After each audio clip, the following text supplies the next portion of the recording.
Salam, ketemu kembali dengan murid-murid kelas 5 sekolah dasar pada pelajaran agama Kristen dan budi pekerti. Pada pelajaran pertama ini memiliki tema besar, yaitu mengapa manusia berdosa. Pada pertemuan pertama kita akan belajar manusia jatuh dalam dosa. Indikator pelajaran kita ini yaitu bagaimana siswa-siswi dapat menjelaskan mengapa manusia itu berdosa. Yang kedua, siswa atau murid-murid juga dapat memahami dan menyebutkan penyebab manusia itu jatuh ke dalam dosa. Itu dua hal yang akan kita capai pada pelajaran kita pada topik manusia jatuh dalam dosa yang akan kita belajar pada hari ini. Sebelum kita melanjutkan pelajaran kita, anak-anak semua, murid-murid kelas 5, saya mengajak kita untuk terlebih dahulu memuji Tuhan dan kita akan berdoa nanti. Kita akan memuji Tuhan dengan judul pujian, "Dengar Dia Panggil Nama Saya".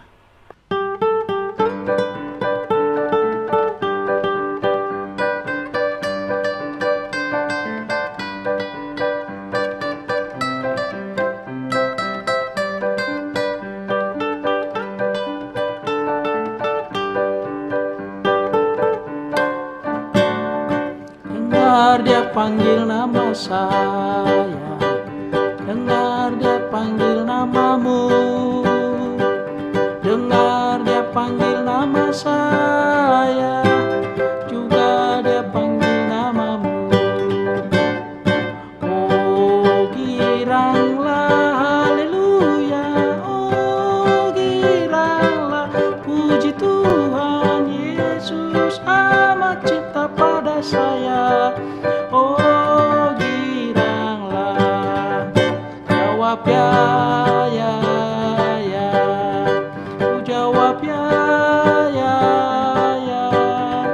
ku jawab ya Tuhan, ku jawab ya Tuhan, ku jawab ya, jawab ya, ku jawab ya.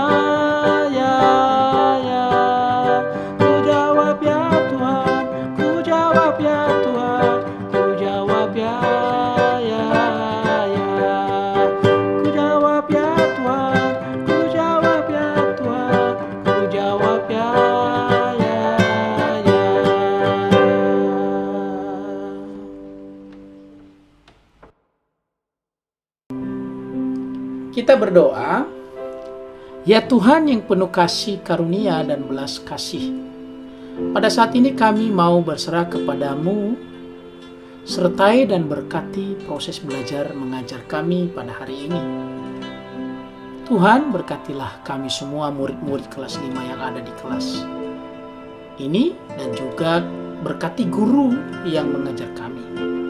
Terima kasih Bapa. Di dalam nama Yesus Kristus kami berdoa dan mengucap syukur. Amin. Firman Tuhan hari ini kita akan baca dari Kejadian 3 ayat 6. Seharusnya baca dari ayat 1 sampai 6, tetapi saya mengajak kita untuk sama-sama dulu membaca terlebih dahulu ayat 6 saja. Kejadian 3 ayat 6. Perempuan itu melihat bahwa buah pohon itu baik untuk dimakan dan sedap kelihatannya. Lagi pula pohon itu menarik hati karena memberi pengertian. Lalu ia mengambil dari buahnya dan dimakannya dan diberikannya juga kepada suaminya yang bersama-sama dengan dia. Dan suaminya pun memakannya. Itu saja firman Tuhan. Nah, anak-anak, manusia diciptakan oleh Tuhan sebagai makhluk yang paling mulia. Artinya, anak-anak, bahwa manusia itu melebihi derajatnya, melebihi dibanding dengan ciptaan lain. Kalau kita bandingkan dengan binatang dan lain sebagainya, manusia itu punya kelebihan. Manusia itu makhluk mulia yang diciptakan oleh Tuhan, karena manusia diciptakan Tuhan disertai dengan akal dan pikiran. Manusialah yang memiliki akal dan pikiran. Manusia yang memiliki akal dan pikiran tersebut, ya, sehingga dapat membedakan mana yang baik dan mana yang jahat. Nah, itu kelebihan manusia. Kalau binatang tidak dapat membedakan mana yang baik, mana yang jahat. Tapi karena manusia diciptakan Tuhan dengan akal dan pikiran, maka manusia itu, ya, dapat membedakan mana yang baik dan mana yang jahat. Karena itu, karena akal dan pikirannya ada, manusia itu menjadi makhluk, menjadi ciptaan yang dapat memilih. Jadi dalam diri manusia itu bisa memilih. Contoh misalnya, kita mau berangkat sekolah itu tidak boleh terlambat. Jadi anak-anak tahu bahwa kita datang tepat waktu atau terlambat.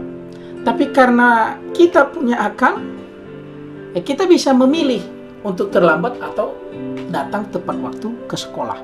Nah, itulah kelebihan manusia. Karena punya akal dan pikiran, dan sebagai makhluk ciptaan yang paling mulia, dan manusia itu juga disertai dengan hak pilihnya. Dia dapat memilih apa yang harus dia lakukan. Karena itu, setelah penciptaan selesai semua, lalu manusia sudah diciptakan oleh Tuhan. Manusia diperintahkan Tuhan untuk tinggal di dalam Taman Eden, di mana manusia itu akan dipelihara oleh Tuhan. Nah, ketika Allah menempatkan manusia itu di Taman Eden, sebenarnya manusia sendiri itu ada jaminan dari Allah bahwa Allah akan memelihara manusia itu. Siapa manusia? Manusia pertama, ya, anak-anak pasti tahu, yaitu adalah Adam dan Hawa. Adam dan Hawa. Itu anak-anak. Jadi Adam dan Hawa ditempatkan Tuhan di dalam Taman Eden, dan janji Tuhan akan memelihara manusia.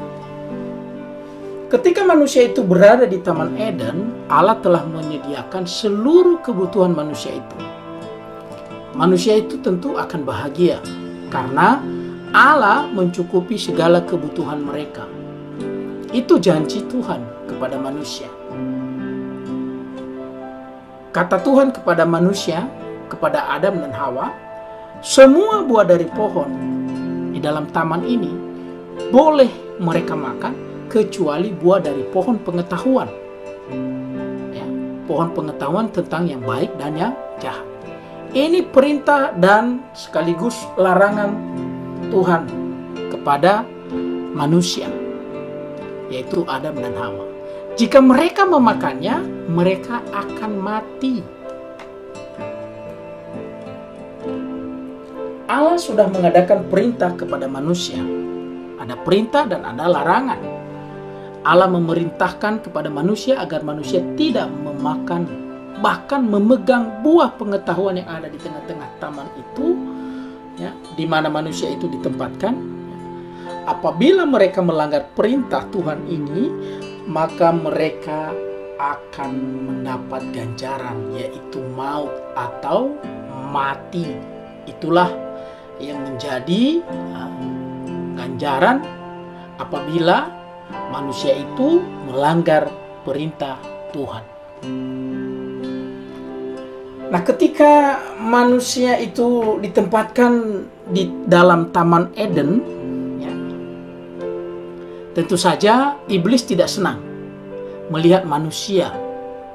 Karena ketika manusia itu taat pada perintah Tuhan, mematuhi semua yang diperintahkan oleh Tuhan, maka manusia itu akan bahagia selamanya. Karena itu iblis tidak senang. Iblis berusaha, ya, masuk ke dalam taman itu, lalu membujuk mereka agar mereka tidak setia kepada kehendak Allah, agar Adam dan Hawa tidak taat kepada Tuhan.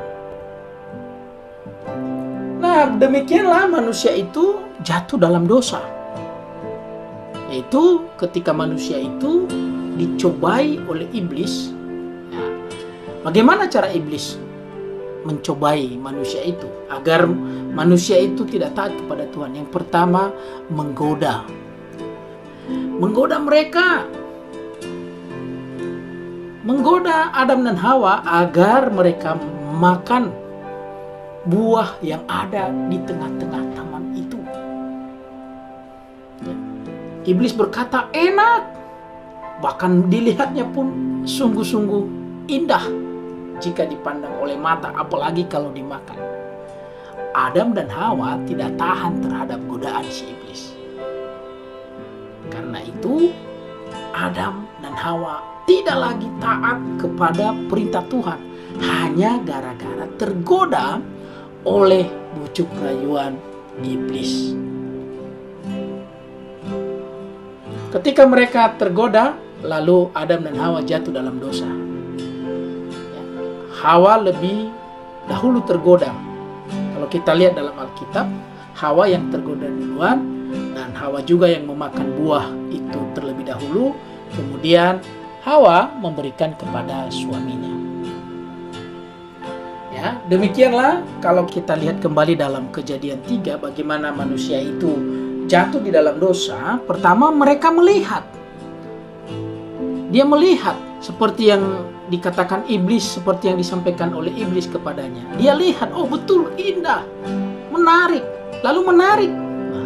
Mata, lalu perasaan. Nah, setelah mata, lalu hati, ya tertarik, lalu kemudian mengambil. Ya, ini tindakan, lalu dimakan. Nah, itulah prosesnya manusia itu jatuh di dalam dosa. Diawali dengan godaan iblis. Lalu apa yang disampaikan iblis lalu dilihat oleh Hawa, dan dia tertarik, lalu dia melakukan pelanggaran atas perintah Tuhan.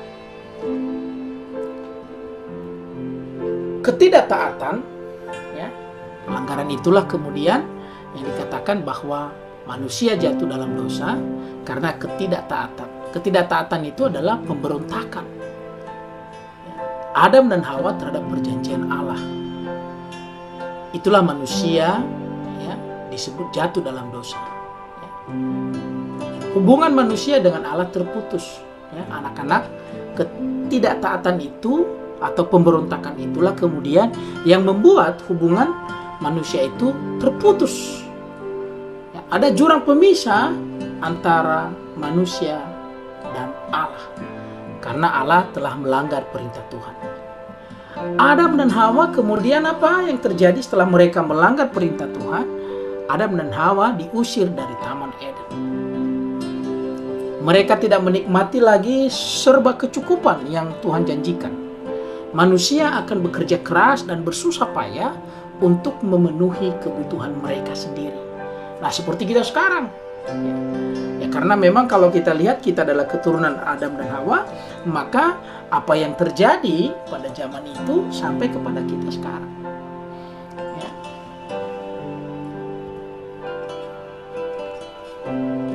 Saya ulang kembali bahwa Adam dan Hawa jatuh dalam dosa sebenarnya diawali karena tergoda oleh kata-kata iblis. Ketika manusia saat ini juga bisa manusia sekarang atau anak-anak atau murid-murid atau guru misalnya atau orang tua atau siapa saja, bisakah jatuh dalam dosa? Bisa. Kalau tergoda maka pasti akan jatuh dalam dosa. Karena itu manusia itu selalu dalam firman Tuhan bahwa manusia itu harus tetap berdoa dan berjaga-jaga agar tidak tergoda dengan iblis. Banyak godaan. Anak-anak perlu tahu bahwa godaan buat manusia itu pada zaman sekarang sangat banyak. Misalnya anak-anak tergoda dengan pemakaian gadget dan lain sebagainya, bermain game, itu juga bisa menggoda. Kemudian anak-anak bisa jatuh dalam dosa. Karena di dalam dunia sekarang ini ya, banyak hal-hal yang membawa, yang menggiring ya, kita untuk melakukan hal-hal yang bertentangan dengan firman Tuhan. Nah, ketika kita melakukan hal-hal yang bertentangan dengan firman Tuhan, anak-anak, disitulah kejatuhan kita dalam dosa. Nah, itulah kira-kira ya bagaimana manusia itu jatuh dalam dosa ya. Karena pertama digoda oleh iblis, lalu godaan itu tidak tahan ya, tidak tertahankan oleh manusia itu, lalu mereka memilih untuk melanggar perintah Tuhan. Disitulah manusia jatuh dalam dosa. Nah, kita juga sekarang seperti itu. Jangan sampai kita tergoda sehingga kita melakukan hal-hal yang bertentangan dengan firman Tuhan. Nah, anak-anak semua ya, tolong coba dijawab pertanyaan di bawah ini. Ada 5 pertanyaan yang kemudian kamu bisa jawab di dalam buku latihan kamu di rumah ya. Silakan dikerjakan. Kami meminta dukungannya untuk subscribe, like atau share, dan juga memberikan komentar untuk video pembelajaran ini. Dan jangan lupa untuk mengklik tombol lonceng sehingga video pembelajaran pertemuan kedua, ketiga, dan seterusnya ketika kami upload, anak-anak dapat memperoleh notifikasi atau Bapak Ibu guru dapat memperoleh notifikasi sehingga Bapak Ibu dapat menggunakan video ini untuk pembelajaran di sekolah. Nah, refleksi dari pelajaran kita ini, kalau dari awal sampai akhirnya itu saya atau aku tahu bahwa manusia itu jatuh dalam dosa karena ketidaktahanan terhadap cobaan dan godaan.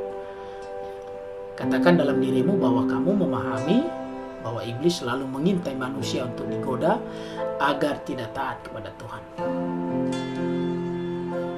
Kita punya tanggung jawab untuk berusaha untuk tetap taat kepada Allah agar kita tidak jatuh ke dalam dosa. Dan satu hal, bahwa Allah tidak pernah membiarkan manusia itu atau manusia ciptaannya masuk dalam kerajaan maut. Ya, dan kita percaya bahwa Allah akan menyelamatkan setiap orang yang percaya kepadanya. Kita mau berdoa. Ya Tuhan, kami bersyukur pelajaran kami hari ini telah selesai. Kami percaya setiap pelajaran yang sudah kami terima dapat menjadi pengetahuan bagi kami untuk lebih lagi mengasihi Tuhan. Berkati kami ya Tuhan, berkati juga guru kami dan juga orang-orang yang ada di sekeliling kami, bahkan yang orang tua kami serahkan dalam tangan-Mu ya Bapa. Berkati mereka. Di dalam nama Yesus Kristus kami sudah berdoa dan mengucap syukur. Itu saja. Terima kasih.